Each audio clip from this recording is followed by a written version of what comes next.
नमस्कार, मी मनीषा बोरसे. जनवार्ता बातमीपत्रात आपले स्वागत. पाहूया पुण्यातील विशेष घडामोडी.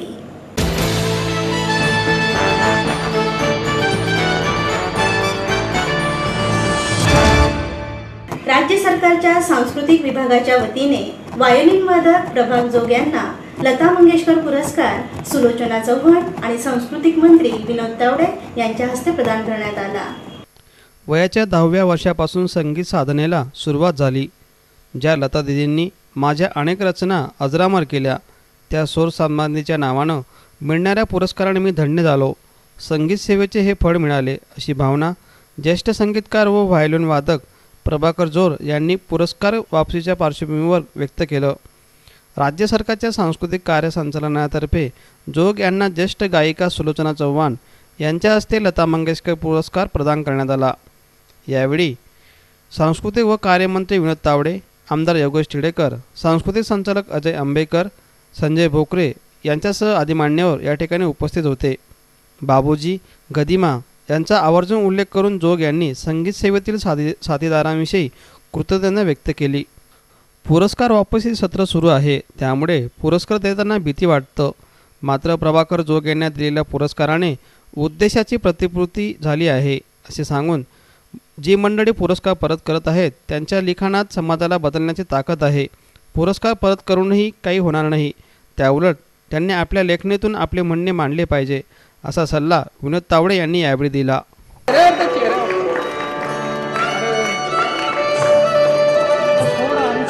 समाजाच्या माध्यमातून सरकार देतं म्हणजे समाज देतं आणि समाज देत असतं.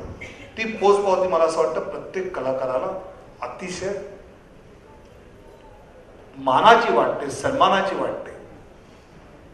ज्यावेळी आम्ही निवड समितीचे सगळे सदस्य बसलो होतो,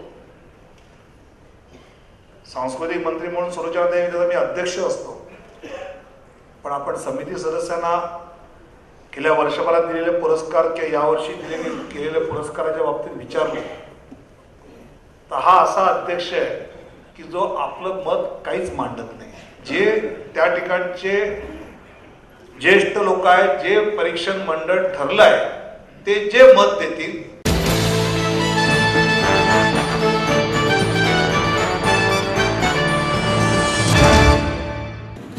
महाराष्ट्र शासनाच्या क्रीडा व युवक संचालनालयातर्फे दिला जाणारा राज्य क्रीडा पुरस्काराचे वितरण राज्याचे शालेय शिक्षण व क्रीडा मंत्री विनोद तावडे यांच्या उपस्थितीत पुण्यात बालेवाडी येथे पार पडला.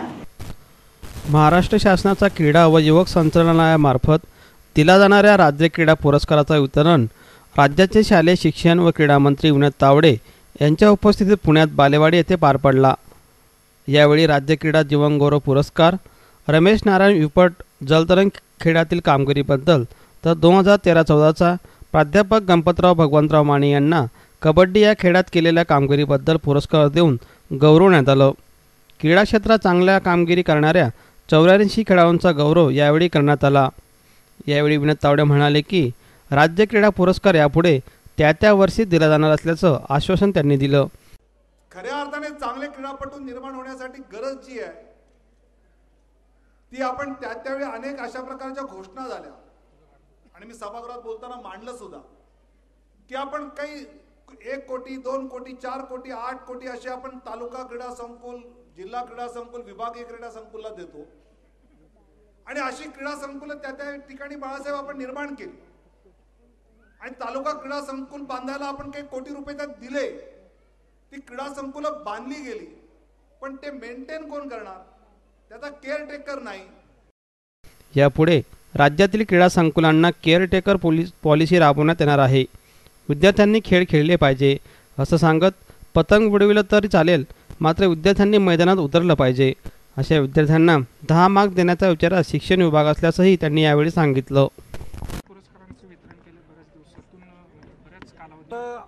क्रीडा क्षेत्रातला सर्वोच्च पुरस्कार आहे, या विषयात वाद का निर्माण होतात? आता 2009चे पुरस्कार चुकीचे गेले हे असं आज छापलं जातं. म्हणजे खरंच यात काय हेतू आहे का? कोणतरी ग्रामीण भागातला, खेड्यावरचा, बहुजन समाजातला मिळाल्यानंतर कोणतरी शहरातला विरोध करतो, अशी चर्चा इथे आज होती. हे खरं आहे. 2009ला चुकी झालं तर त्यावेळी का नाही बोलले? त्यावेळी बोलायला पाहिजे होतं. तरी पण टीका ही मी सकारात्मकच घेतो. त्यातून ज्या चांगल्या गोष्टी सरकारला घ्यायच्या त्या नक्की घेतो. पण माझी विनंती अशी आहे की तुम्ही आधी जर मंत्र्याला संपर्क केला, त्याच्याकडे आपले मुद्दे मांडले आणि त्याने नाही स्वीकारले तर तुम्ही लोकांमध्ये जा. आधीच लोकांनी छापून एकूण क्रीडा क्षेत्राविषयी आधीच आनंद आहे.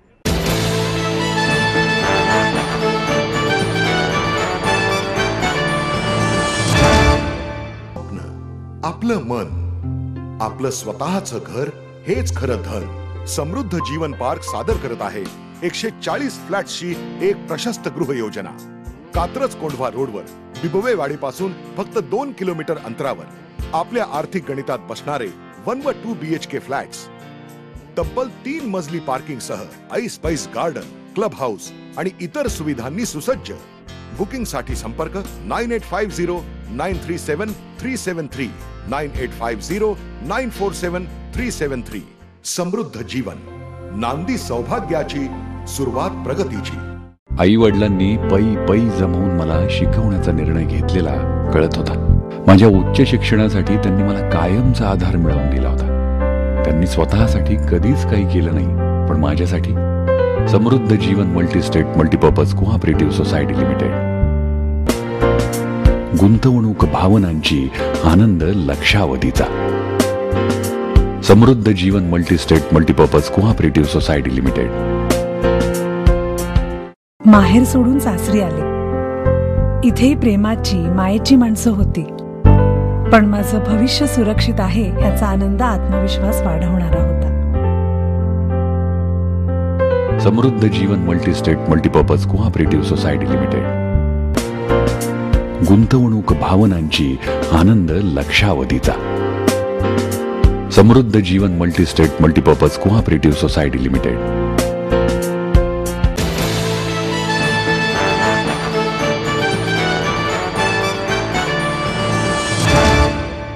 पुणे फिल्म फाउंडेशन आणि महाराष्ट्र शासन यांच्या संयुक्त विद्यमाने होणारा पुणे आंतरराष्ट्रीय चित्रपट महोत्सव 14 जानेवारी ते 21 जानेवारी 2016 दरम्यान होणार आहे. पुणे फिल्म फाउंडेशन आणि महाराष्ट्र शासन यांच्या संयुक्त विद्यमाने होणारा पुणे आंतरराष्ट्रीय चित्रपट महोत्सव यंदा 14 ते 21 जानेवारी दरम्यान होणार असल्याची माहिती महोत्सवाचे अध्यक्ष व संचालक डॉक्टर जब्बार पटेल यांनी पत्रकार परिषदेत दिली. महोत्सवाचे हे 14 वर्षे असून यंदाच्या महोत्सवासाठी प्राथमिक निवड प्रक्रिया प्रवेशासाठी 104 पेक्षा जास्त देशातील तब्बल 986 चित्रपटांनी सहभाग नोंदवला आहे. ज्येष्ठ चित्रपट अभ्यासक आणि पुणे आंतरराष्ट्रीय चित्रपट महोत्सवाचे क्रिएटिव्ह डायरेक्टर समर नखाते, पुणे आंतरराष्ट्रीय चित्रपट महोत्सवाचे सचिव रवी गुप्ता, खजिनदार राजेंद्र केळशीकर, NFIचे संचालक प्रकाश मगदूम आणि DSK एंटरटेनमेंटचे मुख्य कार्यकारी अधिकारी सत्यजित कुमार आदी मान्यवर या ठिकाणी उपस्थित होते. महोत्सवादरम्यान एकूण 15 विभागांपेक्षा जास्त विभाग चित्रपटात दाखवण्यात येणार आहेत, अशी माहिती पटेल यांनी यावेळी दिली. हे 14वं पुणे इंटरनॅशनल फिल्म फेस्टिवल आहे. मला आनंद होतो की यावेळेला दरवर्षी आपण यामध्ये वाढ करत आहोत. यावर्षी जशी जागतिक स्पर्धा आहे त्यामध्ये 14 सिनेमे असतील. त्यामध्ये महाराष्ट्र शासनाचं प्रभात इंटरनॅशनल अवॉर्ड जे आहे 10 लाखाचं उत्कृष्ट सिनेमा म्हणून आणि 5 लाख उत्कृष्ट दिग्दर्शकांना शिवाय ज्युरी अवॉर्ड असतो. मराठी फिल्म कॉम्पिटिशन जे आहे त्याला 5 लाखाचं अवॉर्ड असतं, त्याच्यामध्ये दिग्दर्शक आणि निर्मात्यांना विभागून आपण सिनेमा. आपल्या मराठी कॉम्पिटिशनचं वैशिष्ट्य असं आहे की आपली ज्युरी असते ती मराठी नसते, अमराठी असते. परदेशी जागतिक इंटरनॅशनल लेवलचे सगळे परीक्षक असतात आणि एक इंडियन असतो, हे त्याचा विशेष आहे. आणि भारतामधल्या कुठल्याही फिल्म फेस्टिवलमध्ये अशा पद्धतीनं रिजनल कॉम्पिटिशन केली जाते. उद्दिष्ट असं आहे की मराठी सिनेमा जागतिक पातळीवरती कुठपर्यंत उतरतो, रचनात्मक किंवा तांत्रिकदृष्ट्या आपण कुठे आहोत याचा पत्ता लागतो की जेव्हा आंतरराष्ट्रीय हे सिनेमे पाहतो. त्यानंतर बाकी वेगवेगळे जे कॉम्पिटिशन त्यामध्ये international student film competition, Volkswagen आणि विस्लिंग, यामध्ये लाईव्ह ॲक्शन आणि ॲनिमेशन असं आहे. MTDCची एक कॉम्पिटिशन आहे ज्यामध्ये यावेळेला 3 सेक्शन्स आहेत. एक बीचेस असा आहे, दुसरं औरंगाबाद आणि तिसरं व्याघ्र प्रकल्प जे विदर्भात आहे त्याच्यावरती 3 वेगवेगळे सेक्शन आणि या सगळ्यांना 1,25,000 आणि 75,000 असे अवॉर्ड. एक नवीन स्पर्धा यशवंत इंटरनॅशनल फिल्म फेस्टिवल जी आपलीच बॉडी मुंबईत आहे, त्यांनी यावेळेला महाराष्ट्रातल्या सगळ्या विद्यार्थ्यांना ग्रॅज्युएट, अंडर ग्रॅज्युएट आणि पोस्ट ग्रॅज्युएट यांच्यासाठी एक स्पर्धा जाहीर केली आहे. चेंजिंग महाराष्ट्र, बदलता महाराष्ट्र हा त्याचा विषय आहे. आणि तुम्हाला ॲनिमेशन करायचं असेल, डॉक्युमेंटरी असेल किंवा फीचर फिल्मसारखं काही फिक्शनसारखं करायचं असेल, तुम्ही मोकळे आहात. पण 5 मिनटं हा त्याचा अवधी आहे आणि त्यासाठी 1,75,000 आणि 50,000 अशी त्याची अवॉर्ड. मला यावेळेला विशेष असं म्हणायचं, हे सगळं दरवर्षी असतं. यावेळेला एक असं पहिल्यांदा पुणे फाउंडेशनने असं केलं की पुण्यातल्या सगळ्या जेवढ्या युनिव्हर्सिटीज आहेत त्यांना सगळ्यांना एकत्र आणण्याचं काम आपण केलं आणि माध्यम हे त्याचं कॉन्सन्ट्रेशन आहे. MIT ग्रुप प्रचंड मोठा ग्रुप आहे, त्यांच्या अनेक गोष्टी इथे आहेत. त्यांचं नवीन आता फिल्म स्कूल सुरू झालेलं आहे, त्यांनीसुद्धा मोठ्या पद्धतीने भाग घ्यावा अशी कल्पना. भारती विद्यापीठ त्यांनीसुद्धा त्यांच्याकडे जे काही कलात्मक या गोष्टीसाठी असणारी विभाग आहे ते. सिम्बायसिस आणखीन एक इंटरनॅशनली नोन असणारी आणखीन एक युनिव्हर्सिटी आहे. त्यानंतर त्या सिम्बायसिसने सुद्धा फार वेगळ्या पद्धतीने भाग घ्यायचा आहे, काही सेक्शन्स त्यांनी करायचे. DSK ॲनिमेशन ही स्कूल आहे, आता जवळजवळ जगात त्याचं नाव होतं, फक्त ॲनिमेशनला वाहिलेली आहे. त्यामुळे यावेळेला ते सुद्धा विद्यार्थी आणि ते स्कूल आपल्याकडे येतं. आणि सगळ्यात महत्त्वाचं, जिथून आम्ही सगळे पास झालो, जी आमची जी आई आम्ही ज्याला म्हणतो, असं पुणे विद्यापीठ, हे पुणे विद्यापीठसुद्धा यावर्षी भाग घेतं. थोडक्यात असं की हे जे पुणे इंटरनॅशनल फिल्म फेस्टिवल आहे, हे सगळं हे शिक्षण क्षेत्राच्या भोवती आम्ही आणलं आहे. आणि हे सगळे प्रगल्भ विद्यार्थी सिनेमे पाहणार आहेत, सिनेमे करणार आहेत आणि हे सगळं कव्हर करणार आहेत. येणारे फिल्म मेकर्स, त्यांच्या चर्चा, या सगळ्या त्यांचा अभ्यासाचा विषय होता आहे. आणि म्हणून यासाठी एक वेगळी यावेळेला थीम आपण केली, स्पोर्ट्स अँड सिनेमा. मला असं वाटतं की जगामध्ये खेळ ही गोष्ट अशी आहे, अनेक देशांना ती एकत्र आणते. सिनेमा ही गोष्ट अशी आहे की अनेक देशांना ती एकत्र आणते.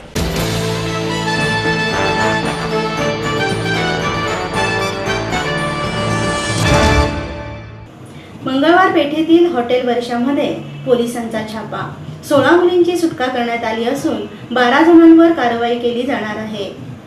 मंगळवार पेठेतील हॉटेल वर्षा रेसिडेन्सी येथे खडक पोलीस ठाण्यातील अधिकारी कर्मचाऱ्यांनी छापा घालत वेश्या व्यवसाय करणाऱ्या 16 मुलींची सुटका केली. हॉटेल मालक, कामगार, ग्राहक यांच्यासह 12 जणांवर गुन्हा दाखल करण्यात आला. पोलीस सहआयुक्त सुनील रामानंद यांच्या आदेशानुसार ही कारवाई करण्यात आली. वर्षा रेसिडेन्सीमध्ये वेश्या व्यवसाय सुरू असल्याची माहिती रामानंद यांना मिळाली होती. हा लॉज समर्थ पोलीस ठाण्याच्या हद्दीत आहे. या लॉजवर कारवाई करण्यासाठी त्यांनी खडक पोलीस ठाण्याचे वरिष्ठ पोलीस निरीक्षक रघुनाथ जाधव यांना सांगण्यात आले होते. त्यानुसार 20 जणांच्या पथकाने सायंकाळी 5:15च्या सुमारास ह्या हॉटेलवर छापा टाकला. या छाप्यात पोलिसांनी 16 मुलींची सुटका केली आहे. त्यांच्याकडे काही कंप्लेंट केल्या होत्या की या वर्षा हॉटेलमध्ये हे प्रॉस्टिट्यूशन चालतं आहे आणि त्यावर कारवाई करण्यासाठी त्यांनी मला सांगितलं. माझ्याबरोबर आमचे खडकचे सिनियर जाधव, विशेष शाखेचे PI जरक आणि आमचे कर्मचारी, काही महिला अधिकारी कर्मचारी, आम्ही आज 4 ते 5च्या दरम्यान तिथे गेलो होतो. त्या ठिकाणी आम्हाला रेड केले असता त्या ठिकाणी एक 8 म्हणजे कस्टमर्स मिळाले तिथे. त्या ठिकाणी 16 मुली होत्या, ते धंद्यासाठी ते थांबलेल्या होत्या. त्यांना आम्ही सर्वांना ताब्यात घेतलं. त्या ठिकाणी यांना सेवा देण्यासाठी 2 वेटर्स ते होते, त्यांना आम्ही ताब्यात घेतलेलं आहे. हॉटेलचे मॅनेजर आणि हॉटेलचे मालक यांना ताब्यात घेतलेलं आहे. तिथल्या झडतीमध्ये आम्हाला 8 लाख कॅश, 8 लाख कॅश मिळून आले आणि 2 मोठे कंडोमचे पाकिटे मिळून आले तिथे. म्हणजे ते निष्पन्न होतं की त्या ठिकाणी अशा प्रकारचा गैरव्यवहार चालू आहे. कारण आता आम्ही आणून इथे PTAC प्रमाणे कारवाई केलेली आहे. मुली ताब्यात आहेत, त्यांच्याकडून अधिक माहिती आम्ही घेत आहोत. त्यांचा राहण्याचा ठिकाण, त्यांचा मूळ पत्ता, त्या धंद्यात का आल्यात, कुठून आल्यात आणि त्यांचा आयडेंटिफाय आम्ही खरं नाव, कारण मुली खरं नाव कधी सांगत नाहीत आपल्याकडे. नंतर पुढच्या काळात आम्हाला तो त्रास होतो, तर त्यासाठी आम्ही त्यांना ताब्यात ठेवून पुढील माहिती घेत आहोत. म्हणजे मुलींना त्यांच्या घरी पाठवणं हे मोठं आव्हान असणार आहे. हो, पण त्यांचे एक तर मुली पत्ते सांगत नाही नावं खोटे सांगतात आणि पत्ते सांगत नाही. तर या गोष्टीचा आम्ही त्यांना माहिती काढण्याचा प्रयत्न करतोय. आणि हे बाकीच्या विरोधात काय कारवाई होणार? पिटा ऍक्ट प्रमाणे आम्ही कारवाई करतो. 3 सेक्शन 3, 4, 5 असं ते पिटा ऍक्ट. हे जे पथक आहे तुमचं हे म्हणजे पोलीस आयुक्तांच्या विशेष याच्याने त्याच्याबद्दल काय सांगाल? नाही, वरिष्ठ अधिकाऱ्यांना पोलीस आयुक्त, पोलीस सहायुक्त आमचे जे आहेत त्यांना काही कंप्लेंट जातात, काही लोक भेटतात. त्या एरियातल्या लोकांच्या काही कंप्लेंट होत्या की तो निवासी एरिया आहे, त्या ठिकाणी हॉटेल आहे आणि त्या ठिकाणी चालतं अशा आणि लोकांना त्रास होता अशा कंप्लेंट होत्या. त्या त्यांना मिळाल्यानंतर त्याने आम्हाला ते आदेश दिले, त्यानुसार कारवाई करण्यात आली. वरिष्ठ अधिकारी कंप्लेंट गेल्यानंतर वरिष्ठ अधिकारी दखल घेतात.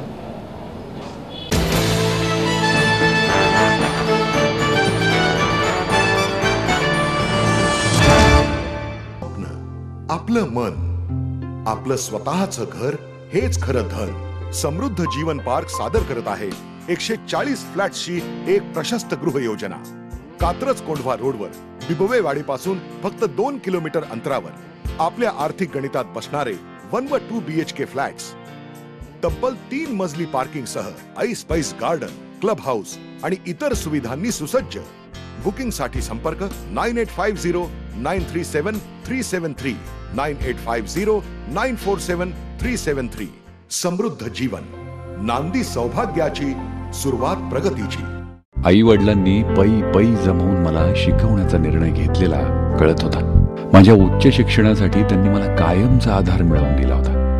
त्यांनी स्वतःसाठी कधीच काही केलं नाही, पण माझ्यासाठी Samruddha Jeevan multistate multipurpose cooperative society limited. गुंतवणूक भावनांची, आनंद लक्षावधीचा. Samruddha Jeevan multistate multipurpose cooperative society limited. माहेर सोडून सासरी आले. इथे प्रेमाची, मायेची माणसं होती, पण माझं भविष्य सुरक्षित आहे याचा आनंद, आत्मविश्वास वाढवणारा होता. Samruddha Jeevan multistate multipurpose cooperative society limited. गुंतवणूक भावनांची, आनंद लक्षावधीचा. Samruddha Jeevan multistate multipurpose cooperative society limited.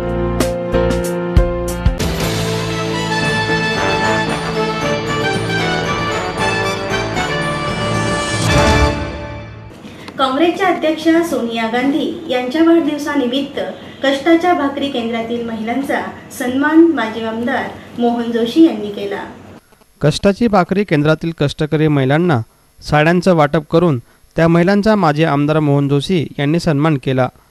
काँग्रेसच्या अध्यक्षा सोनिया गांधी आणि मोहन जोशी यांच्या वाढदिवसानिमित्त सेवा कर्तव्य त्याग सप्ताहाचे आयोजन करण्यात आले होते. त्यानिमित्त कष्टाची भाकरी केंद्रातील महिलांचा सन्मान करून जोशी यांनी वाढदिवस साजरा केला. यावेळी डॉक्टर बाबा आडाव, उपमहापौर आबा बागुल, माजी स्थायी समिती अध्यक्ष वीरेंद्र किराड, उद्योजक पोपट ओसवाल, संयोजक वेतन अग्रवाल यांच्यासह आदी मान्यवर उपस्थित होते. नाणापेठ येथे 42 वर्षांपूर्वी गोरगरीब कष्टकरी लोकांच्या जेवणाची व्यवस्था व्हावी म्हणून कामगार नेते डॉक्टर बाबा आडाव यांच्या नेतृत्वाखाली कष्टाची भाकरी केंद्र सुरू झाले. या केंद्रामध्ये स्वस्तात दर्जेदार आणि पोषक अन्न मिळते. विशेष म्हणजे या केंद्राची धुरा कष्टकरी महिला सांभाळत आहे. त्यामुळे या केंद्रातील महिलांचा जोशी यांनी साड्या देऊन सन्मान केला. तसेच कार्यकर्त्यांनी जोशी यांचे अभिष्टचिंतन करून केक कापला.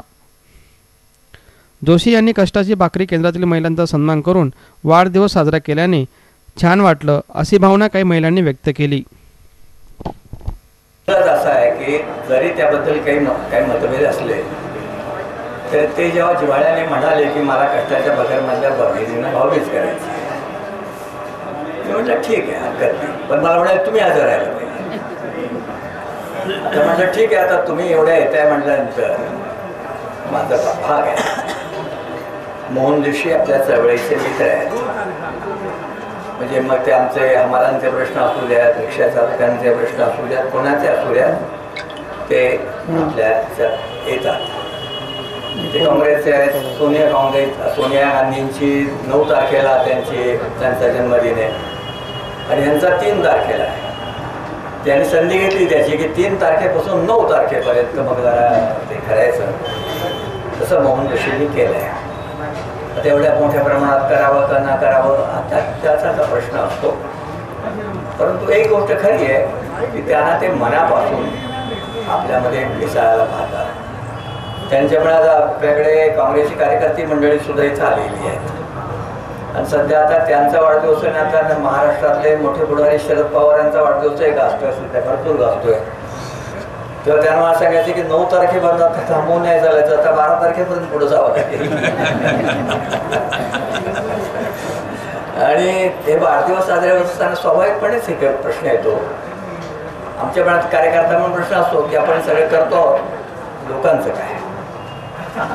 मोहन जोशी हुशार आहेत, त्यांनी मला जे सांगितलं ते करतील, त्याबद्दल काही प्रश्न नाही. तेव्हा मोहन जोशींनी मी विनंती तेवढीच करा, तुम्ही माझ्यापेक्षा वयाने लहान आहात, त्याची संधी घेऊन वडीलकीचा मान मी सांगतो की तुम्ही चांगल्या तऱ्हेने तुमची सद्भावना असते, कोणा काम हो न हो तुमची सद्भावना असते. आम्हाला करावे कुणी नाही कुणी म्हणजे अशा म्हणून नाही, पण मोठं स्वागत तुमचं सर्व आम्हाला आपल्या कामगारांच्या सोबतीने तुमचं मनामचं स्वागत. आमच्या भेटीला आला, आम्हाला साडी दिली, काय काय आमची कष्टाची बाजू ना, आम्हाला काही कमी पडत नाही. आमचे गुरु आम्ही त्यांचे चेहरे 40 वर्ष बाबाचं शिकत आलो.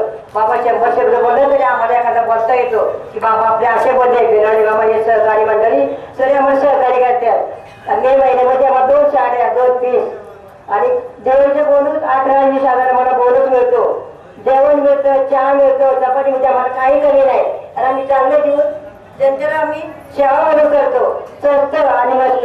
आमच्यामध्ये कधी आलं कुठं यायला आलं त्याला आलं काही नाही, पण आम्ही बाबांच्या वचनाखाली कुठं बिराडे बाबा आमचे मार्केट बाबा गेले पण सर्वांचं आम्ही सहकारी आणि 6-6:30 आम्ही येतो. महिला जेवण आमचं कधी केंद्र बंद होत नाही, कितीतरी उशीर झाला तरी आम्ही जेवण करून देणार, स्वयंपाक करणार, भाकरी चपात्या करणार. ज्यावेळेला आमचे कार्यकर्ते एकत्र बसले आणि ते म्हणले की दादा तुमचा वाढदिवस आपण इथं करू तिथं करू हे करू, मी सर्वांचं ऐकून घेतलं आणि मी त्यांना सांगितलं की मी कुठेही असा वाढदिवस साजरा करणार नाही.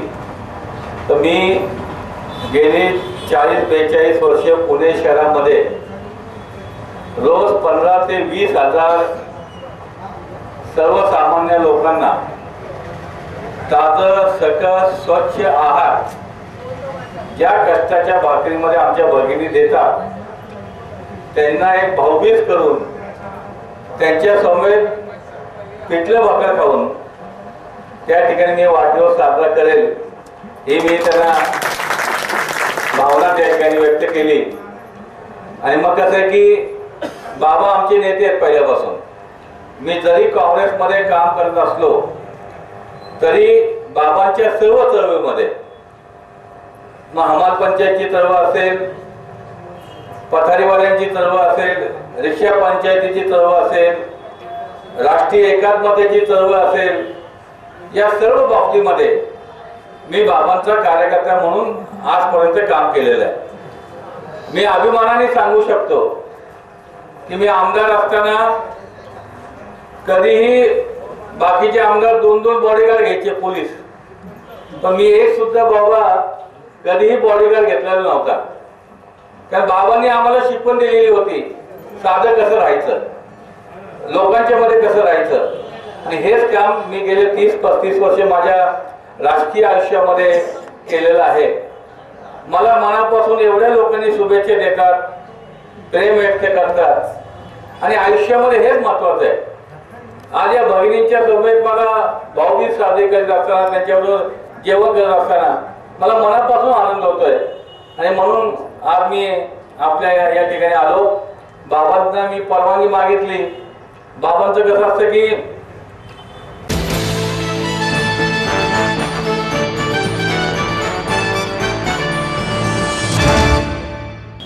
वनराई संस्थेच्या वतीने शेतीचे नियोजन आणि उत्पादन याविषयी शेतकरी नेत्यांची एकदिवसीय परिषद आयोजित करण्यात आली आहे. वनराई संस्थेच्या वतीनं शनिवार दिनांक 5 डिसेंबर रोजी सकाळी 9:30 वाजता संगम 2015 ही राष्ट्रीय पातळीवर शेतकरी नेत्यांची एकदिवसीय परिषद इंडियन असोसिएशन हॉल येथे आयोजित करण्यात आली आहे, अशी माहिती संस्थेचे अध्यक्ष रवींद्र धारिया यांनी दिली. केंद्रीय कृषी राज्यमंत्री मोहन कुंदरिया यांच्या हस्ते या परिषदेचं उद्घाटन होणार असून रवींद्र धारिया हे कार्यक्रमाचं अध्यक्षस्थान पत्करणार आहेत.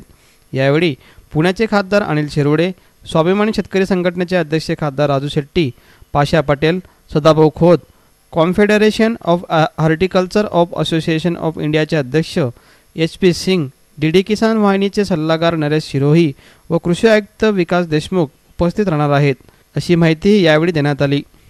त्याचं वाटप त्या वाटप करायचा कार्यक्रम नारायणगावला त्या दिवशी कृषी विज्ञान केंद्रामध्ये ठेवलेला आहे. त्याच्यासाठी मंत्री पण तिकडे जाणारे तिथे खासदार शिवाजीराव आढळराव पाटील, स्थानिक आमदार व इतर सर्व मान्यवर त्याला उपस्थित राहणार आहेत. शेतकऱ्यांचे प्रश्न न घेताना हे सगळे बदल घडत आहेत हवामानाचे, तापमानाचे. म्हणून ह्याच्याबरोबर आपण सायन्स टेक्नॉलॉजी, बायोटेक्नॉलॉजीचा कसा वापर करू शकतो, जेणेकरून जे क्रॉपिंग पॅटर्न आहे सध्याचे ह्याच्यात काय बदल करता येईल, जेणेकरून शेतकऱ्यांना जागतिक उत्पादन मिळेल, त्यांचं लाईव्हलीहूड आणि सस्टेनेबिलिटी कशी वाढेल, त्या दृष्टीने विचार करण्यासाठी ही परिषदेचं आयोजन आपण पुण्यामध्ये केलेलं आहे. त्याच दिवशी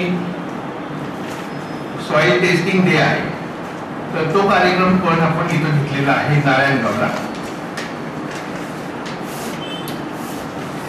शेतकरी नेत्यांनी जर का ठरवलं, सगळे शेतकरी तिथे वेगवेगळ्या भागामध्ये वेगवेगळ्या विषयावरती घेऊन सरकारशी म्हणा आंदोलनं करतायत, सगळं करतायत, पण ह्या नेत्यांच्या मागे एक फॉलोअर वर्ग आहे आणि त्यांनी जर काही सगळी नवीन मेथडॉलॉजी जर का शेतकऱ्यांपर्यंत पोहोचवायचं काम जर का त्यांनी मोठ्या प्रमाणात केलं तर एक नक्कीच नवीन दिशा आणि चालना मिळेल असं आम्हाला सगळ्यांना वाटतं.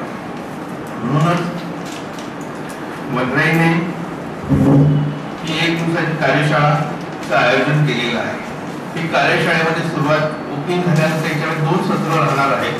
पहिल्या सत्रामध्ये how agriculture can run like a business आणि how to bring science and technology closer to marginal and small farmers, ह्या 2 विषयावरती चर्चा होणार आहे.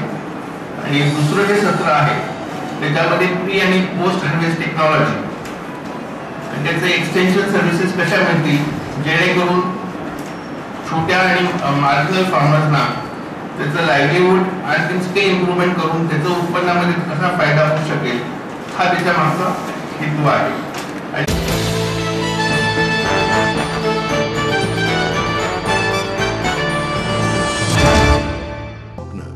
आपलं मन, आपलं स्वतःचं घर हेच खरं धन.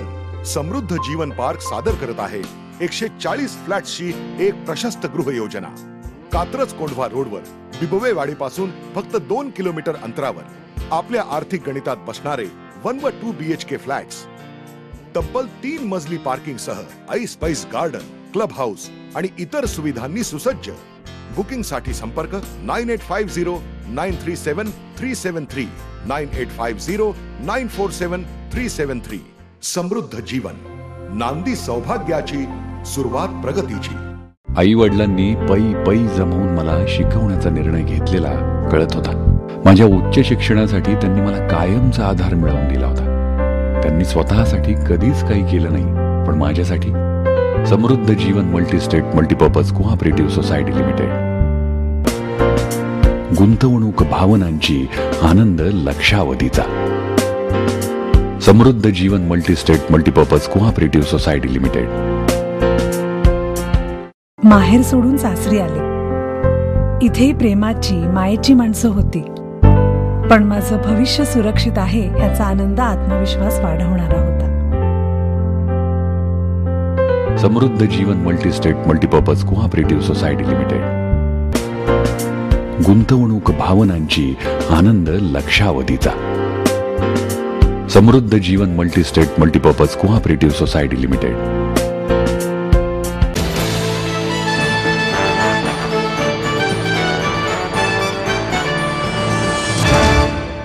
शरद क्रीडा व सांस्कृतिक प्रतिष्ठानच्या वतीने राष्ट्रवादी काँग्रेसचे अध्यक्ष शरद पवार यांच्या अमृत महोत्सवानिमित्त लावणी महोत्सवाचे आयोजन करण्यात येणार आहे.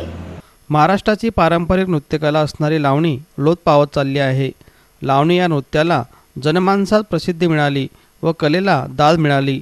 पुन्हा एकदा लावणीला जुनी व प्रसिद्धी मिळाली असून पुणे लावणी महोत्सव ठेवण्यात आला आहे. पुणे लावणी महोत्सवाचे हे 2रे वर्ष असून शरद पवार यांच्या अमृत महोत्सवी वर्षानिमित्त या महोत्सवाचं आयोजन करण्यात आलं आहे. तसेच ज्येष्ठ लावणी सम्राज्ञी गुलाबाई संगमनेकर यांच्या हस्ते पुणे महोत्सवाचं उद्घाटन होईल. डिसेंबर दरम्यान रोज दुपारी 1 ते रात्री 9 पर्यंत बालगंधर्व रंगमंदिरात येथे महोत्सव पार पडणार आहे. या कार्यक्रमात एकूण 30 लावणी संघ भाग घेणार आहेत, अशी माहितीही यावेळी देण्यात आली. 11 डिसेंबर दरम्यान होणार आहे. पुणे लावणी महोत्सवाचं यंदाचं हे दुसरं वर्ष आहे.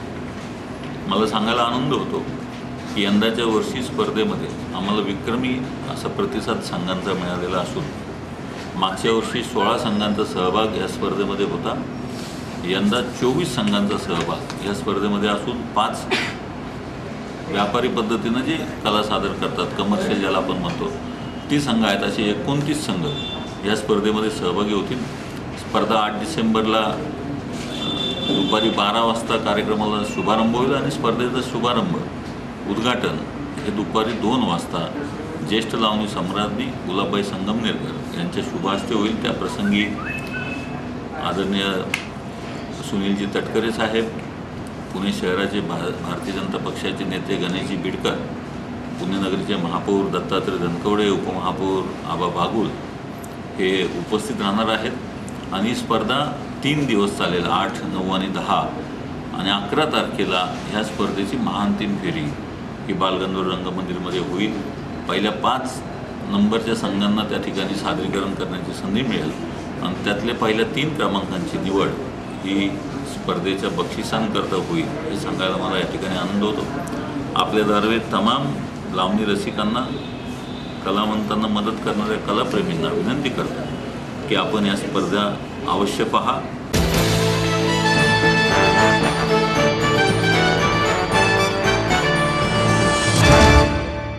पु ल देशपांडे यांच्या आठवणींना उजाळा देत 17 डिसेंबर ते 20 डिसेंबर या काळात पु ल उत्सव साजरा करण्यात येणार आहे. अवघ्या महाराष्ट्राचं लाडकं व्यक्तिमत्व म्हणजे पु ल देशपांडे होय. त्यांच्या नावाने पुण्यात फुलोत्सव साजरा होत असतो. तरी यावर्षी फुलोत्सवाचे तपपूर्ती वर्ष म्हणजेच 12वे वर्ष आहे.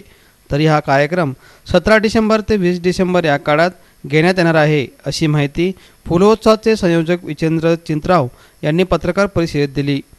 पुलं जेव्हा 80 वर्षांचे झाले तेव्हा पुण्यात पहिला फुलोत्सव झाला. पुलंच्या निधनानंतर सुनीताबाईच्या आशीर्वादाने पुलंच्या बहुरूपत्वाला सलाम करणारा फुलोत्सव पुन्हा एकदा सुरू झाला. हा सोहळा कॉस्मॉस बँक प्रस्तुत व square in event and media यांच्या सौजन्याने आयोजित करण्यात येणार आहे. फुलोत्सव हा वेगळ्या 4 ठिकाणी सादर करण्यात येणार असून कला क्षेत्रातील मान्यवरांना पुरस्कार, तरुणांचा सन्मान व लघुपटांचा यात समावेश करण्यात आला आहे, अशी माहिती फुलोत्सवाचे संयोजक वीरेंद्र चित्राव यांनी दिली. ज्याप्रमाणे प्रत्येक मराठी मनाचं भावविश्व समृद्ध केलं, त्याचप्रमाणे गेली 110 वर्ष कॉस्मॉस बँकेने प्रत्येक मराठी मनाचं आर्थिक विश्व समृद्ध केलेलं आहे. आम्ही म्हणतो कॉस्मॉस इज एनरिचिंग लाईफ.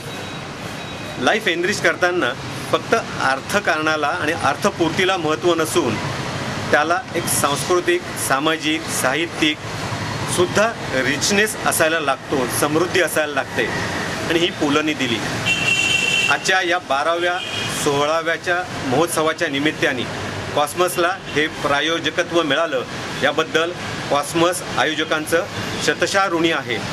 आता जी साथ हवी आहे ती समाजाची, की ज्यांनी आयुष्य समृद्ध करण्याकरता कायम पुलंकडे बघितलं, त्यांना हा ह्या वर्षीचा 12वा सोहळा हा निश्चितच लाभदायी, आनंददायी आणि समृद्धदायी करणारा ठरेल अशी मी अपेक्षा होत आहे. त्यावेळेला फुलोत्सवाचा तपपूर्ती सोहळा 17 ते 20 डिसेंबर दरम्यान पुण्यामध्ये मोठ्या स्वरूपात साजरा करण्याचा आमचा मानस आहे. त्याची घोषणा आम्ही आज करत आहोत. फुलोत्सव म्हटलं की पुलंचं बहुरूपित्व आठवतं. त्यावेळेला चित्रपट, नाटक, संगीत, साहित्य कलेचा जलसा म्हणजे फुलोत्सव. साहजिकच त्या दृष्टीने अतिशय दर्जेदार कार्यक्रमाची रचना या फुलोत्सवात होणार आहे. आणखीन एक महत्त्वाचा यामधला भाग म्हणजे पुलंच्या नावाचे सन्मान. त्यावेळेला जागतिक कीर्तीचे कलाकार यांना पुलस्मृती सन्मान प्रदान करण्याचा आमचा मानस आहे. शेवटी फुलोत्सव म्हणजे तरुणाई. त्यावेळेला तरुणाई पुरस्कार देखील या फुलोत्सवामध्ये प्रदान करण्यात येतील. पुलं आणि सुनीताबाईंचा अजून एक पैलू जो दातृत्व होता, ज्याची त्यांनी कधीच वाच्यता केली नाही, तर असा कृतज्ञता पुरस्कार देखील या निमित्ताने फुलोत्सवात दिला जाणार आहे. 10 डिसेंबरपासून रसिकांना प्रवेशिका मिळतील आणि आनंदाची गोष्ट म्हणजे रसिकांकडनं कोणतंही शुल्क घेण्यात येणार नाही.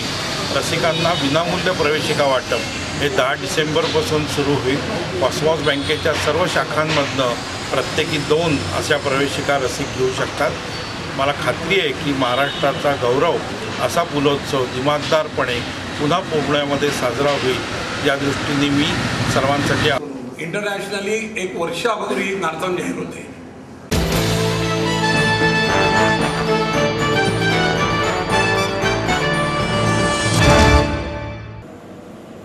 याचबरोबर जनवार्ता बातमीपत्र संपले. उद्या पुन्हा भेटू याच वेळी. नमस्कार.